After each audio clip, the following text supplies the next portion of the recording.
Right, Hassan, good to see you. We haven't seen you for a few weeks, but we're just saying it is what it is today. A point, all square. Saints won, Huddersfield won. Yeah, I did. Well, I think if it's one of those games where I don't think neither players really wanted to be there.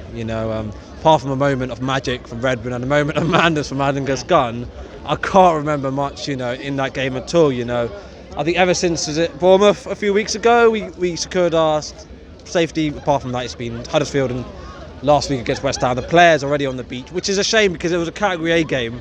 I know a lot of fans paid a lot of money. This game was the same price as Arsenal, your Chelsea, your City, to Liverpool. And I think it was very bad of the club to price it that game because the players it was like a pre-season Puel-ish football, however I can describe it. Largely forgettable for the most part. We suddenly sort of perk up when Redmond smashes in that goal to open the account for today, and Redmond has been the standout star of the season, hasn't he? Player of the season. I know we've had Højbjerg because they Bednar out, but for me, even under Mark Hughes, he was playing absolutely fantastic. I think from the beginning of the season, from the first game of the season to the last, he's been absolutely exceptional. I think what it is the criticism he does get is because people maybe expect too much of him. But I just think that's bang out of order. He rightly won the Player Off awards, and there's probably a few out there that won't be here next year. Redmond may be one of them, Højbjerg, because if you look at the quality and calibre of those players... Is it too soon to say that, though? No, well, you look at the contract situation, because they only got 2 years left and they refused to sign one this year.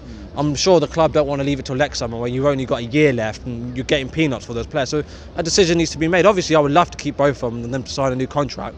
But those calibre of players, in my opinion, are capable of playing at a higher European level. And I suppose if we talk about today, a little bit of an anti-climax, really, a bit disappointing that a lot of people did already leave on the whistle. Ralph said earlier this week that he wants to see a lot of fans to stay in the stands for the lap of appreciation. Yeah. Well, at the end of the day, the players got to make the effort as well. Like, for example, it's Ramadan today, so I'm fasting, I'm not eating, drinking, and I've come out here in my own time to watch the game, and I haven't seen the players put any effort in. So really, why should I put the effort in and stay behind? It's a reflection. I'm not the only one that hasn't stayed behind. If the players had put a performance in, we would have stayed behind. But I don't blame. Everyone is entitled. They pay their money. They're entitled to their opinion. So yeah. All right. Into the summer then. A couple of things we need to address. Where do you think is the obvious weakness at the moment? I think it's the defence.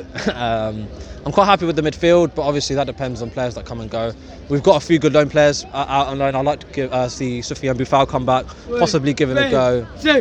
I think the defence is, I'd actually get 2 centre-backs in. I know Jack Stevens didn't do too bad today, but for me, this season alone, he's been very poor. He's on calibre with Wesley Hoyt. They've been both bad at each other. So I think for me, they both got to go. Vestergaard and Yoshida, I'll try and build a defence and bend them around that. Maybe get one high-quality centre-back. Obviously, we're not going to get like the calibre we've had like Alderweireld and Van Dijk, but someone who is potentially good. And the stepping stone. As a fan, I don't mind being a stepping stone.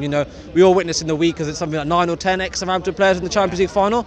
So yeah, at the end of the day, we have got a selling point which West Ham, Everton can't offer, where we can say to these players, "You give us 2 good seasons, establish yourself as a Premier League player with world-class facilities down at Staple, and we'll let you go on." And I think if we do follow this model, there's no reason why we can't get back to where we were, a few seasons. Because I think that's got to be the right approach now, for me.